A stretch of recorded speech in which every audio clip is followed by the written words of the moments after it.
Your Excellency, Abraham Kithure Kindiki, Deputy President of the Republic of Kenya. Excellencies, Mr. Speaker of the National Assembly, Mr. Speaker of the Senate,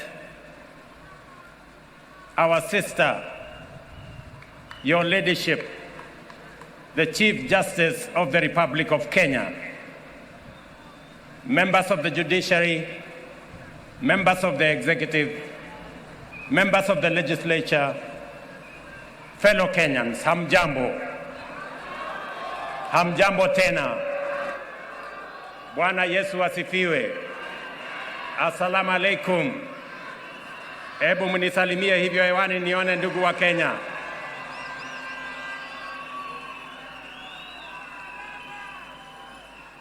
I am proud to witness the swearing in of the Honorable Abraham Professor Kithure Kindiki as the third Deputy President of the Republic of Kenya under the 2010 Constitution. I know him as a dedicated professional whose commitment to excellence has helped us overcome daunting challenges, and as a tireless public servant on the path of national leadership. Abraham is also a patriot whose dedication to cohesion, national unity, and inclusivity is beyond reproach, an effective champion of peace and stability, and across every part of our country, and a loyal steward of our bottom-up economic transformation agenda, whom together with many others, we crafted to take our country to the next level. Over the past 2 decades, I have had the privilege to witness Professor Kindiki's work as a professor, litigation lawyer, consulting attorney, senator representing Tharaka Nithi, Majority Leader of the Senate, Deputy Speaker of the Senate, the most recently as Cabinet Secretary. I can confirm that in all these roles, he has demonstrated exceptional dedication, high competence and professionalism, and consistently delivered results beyond expectations. Professor Kindiki is a highly qualified and outstanding scholar, advocate and public servant, whose career has been defined by exemplary achievements which demonstrate his vision for positive change and commitment to high standards of efficiency in the performance of his duties. At this stage of the implementation cycle of our national transformation agenda, the people of Kenya require a patriotic public servant and a consummate champion of our constitutional dispensation, our broad-based national governance framework, and the bottom-up economic transformation agenda to support the cabinet and the presidency in delivering in full and on time. This moment calls for an individual who takes pride in a job well done and is humble enough to be a loyal servant of the people, and who is selfless enough to reach out and mobilize the entirety of government towards delivering for Kenya, experienced enough to understand the importance of engaging all sectors of our economy to drive transformation, and committed enough to serve professionally with loyalty and, most importantly, with integrity. I am delighted to affirm that our coalition, and indeed our nation, is blessed with many professionals who meet all these criteria. Among them, Abraham Kithure Kindiki stands out for his exceptional qualifications, extensive experience, and wide-ranging accomplishments. I am honored that he is available. He has told me he is ready, and I know he is willing to serve as my deputy. Professor, my young brother, let me call you Abraham K. or Abra K. Welcome to the service of this great nation, Kenya. And let me say this, I have heard you clearly when you took your oath of office and the oath for the due execution of your responsibilities as Deputy President. You have said two fundamental things in your oath. Kenyans were listening, I too was listening. You said that you will serve the people of Kenya and the Republic of Kenya. Abrake, please serve the people of Kenya and the Republic of Kenya. As I told our principal secretaries, as I told our cabinet secretaries, and as I tell every public servant who has a responsibility, who has a duty, who has the honor to serve our nation, let us serve the people of Kenya and the Republic of Kenya. We are not here to serve ourselves or our families or our communities or our regions or our villages. We are here to serve the Republic of Kenya and the people of Kenya. The second thing that you have said in your oath, I said in my oath, I listened to principal secretaries and cabinet secretaries and others. You have said you will serve without fear, without favor, without affection, and without ill will. My brother Abrake, I listened to you. The people of Kenya were listening to you. Serve without bias, without ill will, without favor, without affection, and without fear. So that together, the people of Kenya can know that their public servants, all of us, elected, appointed in different categories, shall know that we have one nation, one country, one people, and we are called upon by the Constitution of Kenya to serve them without bias, without fear, without favor. And let me undertake in this very historic national ceremony to the people of Kenya. And I say this as MCAs listen to me, as members of parliament listen to me, as members of the executive listen to me, those in the judiciary, and those in the executive, that the people of Kenya, it doesn't matter. Those who live near our oceans, near our lakes, in our mountains, in our valleys, in our arid and semi-arid areas, they are one people, one great nation called Kenya. And I want to commit, pledge, and undertake that we will serve the people of Kenya equally, and no part of Kenya, no community in Kenya, no section of Kenya, no region of Kenya shall be left behind. We are going to work together. I say this to our representatives. Every MCA knows that they were never voted by all the people in their ward. Every member of parliament knows the same, that they were never voted by all the people in their constituency. And so does my friends governors. They know that not everybody in their county voted for them. But they also know that they must serve all the people, whether they voted for them or did not vote for them. Professor, you and me have the honor to serve the people of Kenya.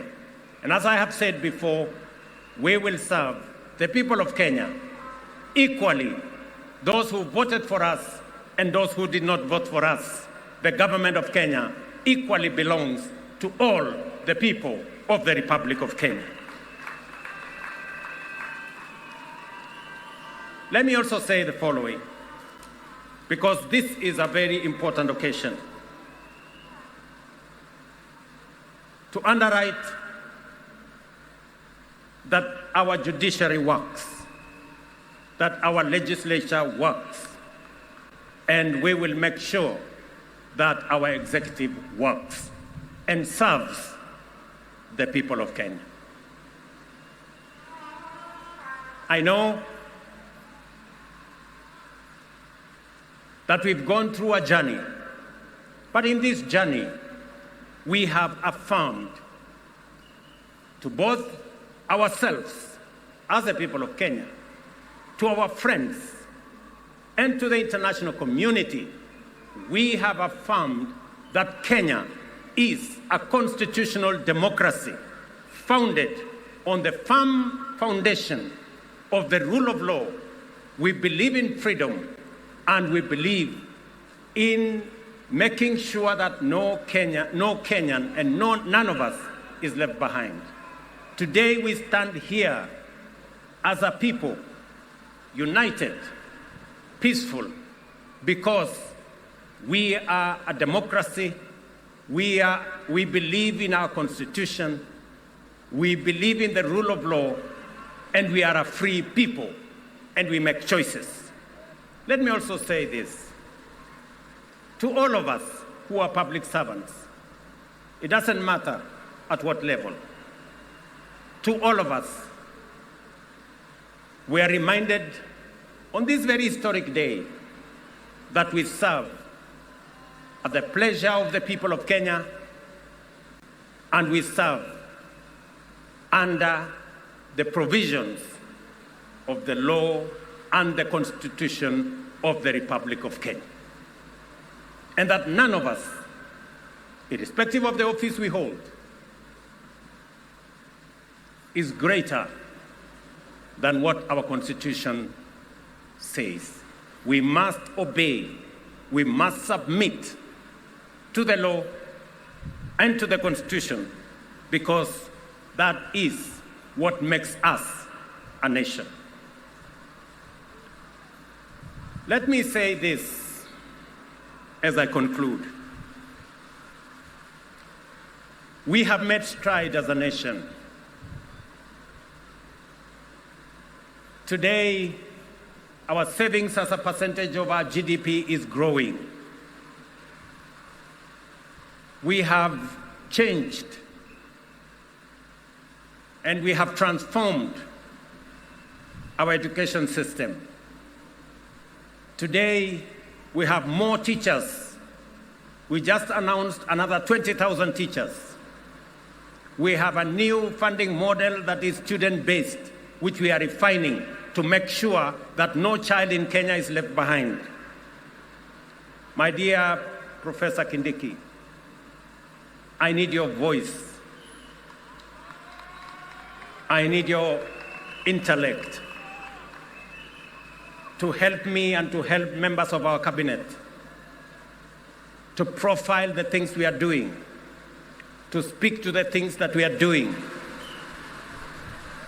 I have almost become a lonely voice in the executive, especially in the presidency, speaking about our projects, speaking about our programs, elaborating on what we are doing. You are eloquent, my brother. You are intelligent, my brother. I am confident that you will do that which I have missed. for the last 2 years. I know you will.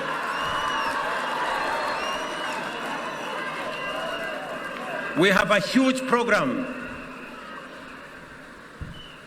on university funding and higher education funding. We have a huge program that today our farmers across Kenya have access to fertilizer. We have a huge program on expanding our irrigation. We have a big program on what we are doing. We need your voice, and we need the voice of those of us in the executive to provide leadership and to see to it that indeed we achieve what we wrote into our Constitution. Today, as we wrote in our Constitution, Kenya Power has turned around and today is a profitable company. So is KenGen, because of the stewardship that we have put in place. My brother, our manifesto is elaborate. Our manifesto is transformative. We are implementing it page by page, paragraph by paragraph, chapter by chapter, because we have to transform this great nation, and failure is not an option. We must. We have a big program on rural electrification to connect close to 300,000 homes across Kenya. I need your support to the Ministry of Energy, who are doing a wonderful job in that exercise. We have a big program on markets across Kenya.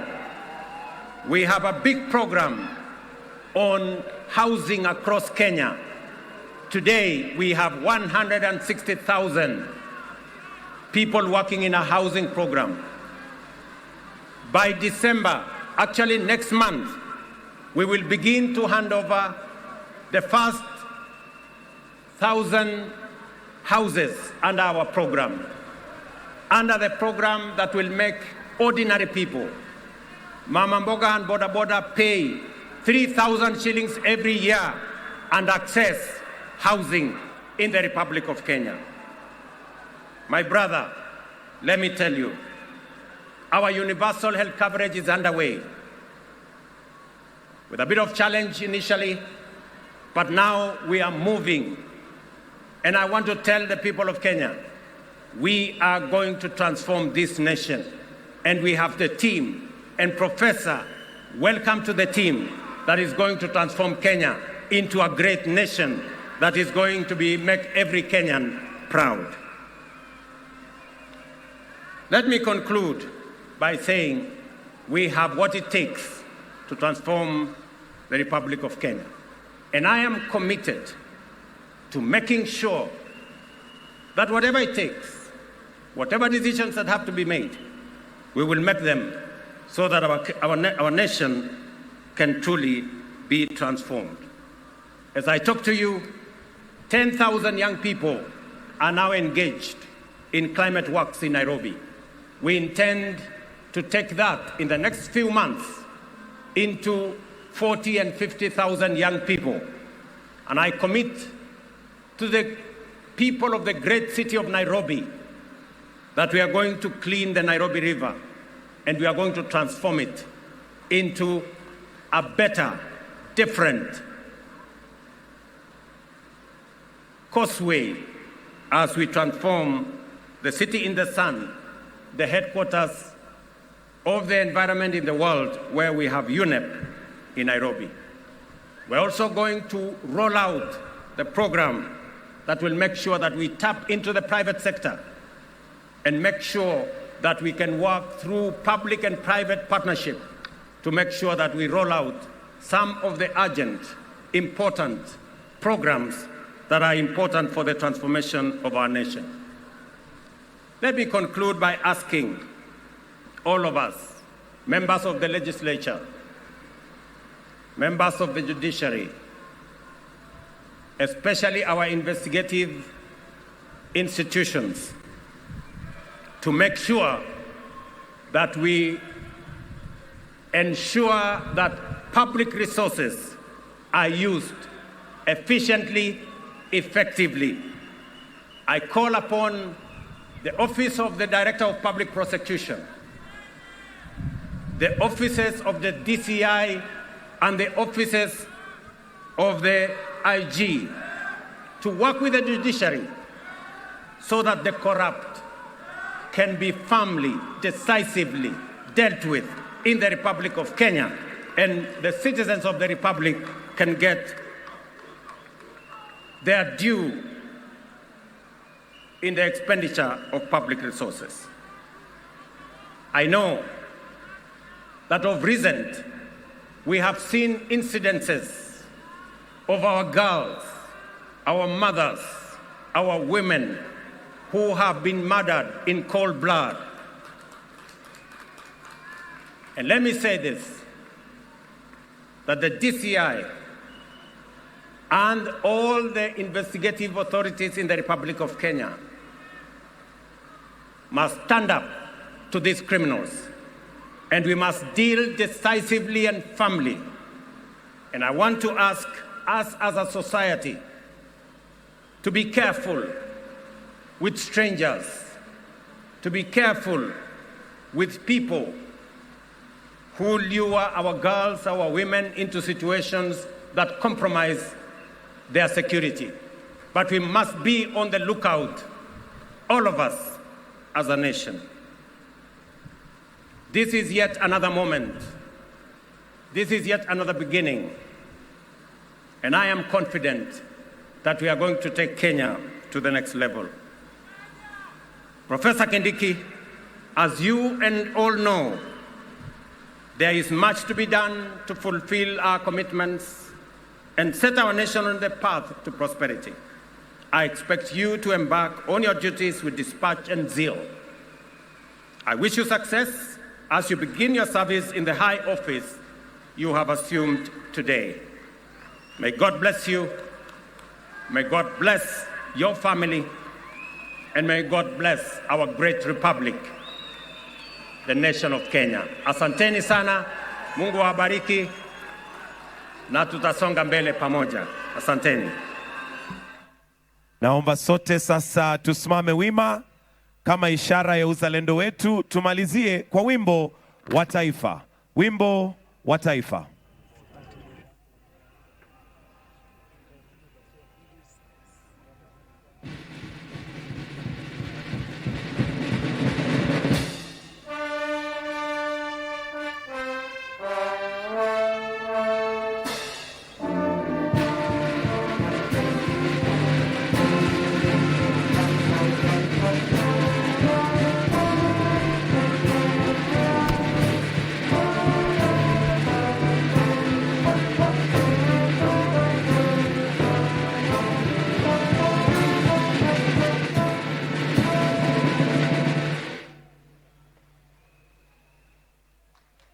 Basi tusimame mahali tulipo tukimpatia rais nafasi ya kutoka katika starehe zake. Asanteni sana.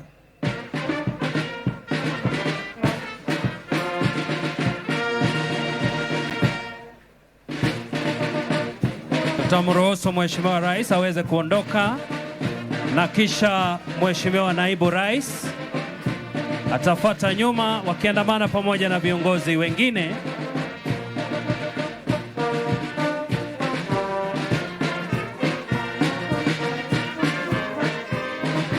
Waruhusu kwanza viongozi wetu waweze kuondoka. Hayawi huwa. It's now official that Professor Kithure Kindiki is the current Deputy President of the Republic of Kenya. After he took oath of office, and of course he took two oaths, one being the office of allegiance to the President and the Republic of Kenya, and the second oath being the oath of office in the execution of the mandate under the office of Deputy President of the Republic of Kenya. And just to make sure that, just to wrap up what Kindiki said, he said, and he pledged his loyalty to the President in all times, and he said he will not let the president down. And he also thanked institutions that made this particular ceremony possible. And he said, "This is the highest honor I have received in my entire life," just to quote his verbatim. And of course, President William Ruto has welcomed Professor Kithure Kindiki to that office of the presidency. And now, as Professor Kithure Kindiki came in as a deputy president designate, he now goes home, or he goes with two titles, one being His Excellency, and of course the Deputy President of the Republic of Kenya. And Professor Kithure Kindiki becomes the second Deputy President of the Republic of Kenya in the current Kenya Kwanza administration, actually within 2 years after the successful impeachment of former DP Rigathi Gachagua, who was dealt a blow yesterday by the High Court, actually by the Eric Ogola-led 3-judge bench that set aside the conservatory orders of the Kirinyaga, or rather the Kerugoya High Court, that had stopped the swearing in of Professor Kithure Kindiki, and actually they made the path clear for him. And just hours later, or rather that today, this particular ceremony has happened, and that chapter has been closed. And whatever the outcome of the judiciary, or rather the courts, will be made maybe days or even weeks or even months or years later in regards to the impeachment of former DP Rigathi Gachagua, will be left to be seen what actually will happen regardless of that outcome. And in this particular event, President Ruto has asked Kindiki to make sure that the government will serve the people of Kenya and the Republic of Kenya. And he said, just to quote him, "We are not here to serve ourselves, we are not here to serve our families, and not our community or our villages, but we are here to serve everybody. We are here to serve the Republic of Kenya." And those are live pictures of Kenyans making their way outside the Kenyatta International Convention Center after witnessing the momentous occasion right here in the Kenya's capital, Nairobi. I take you back to studio.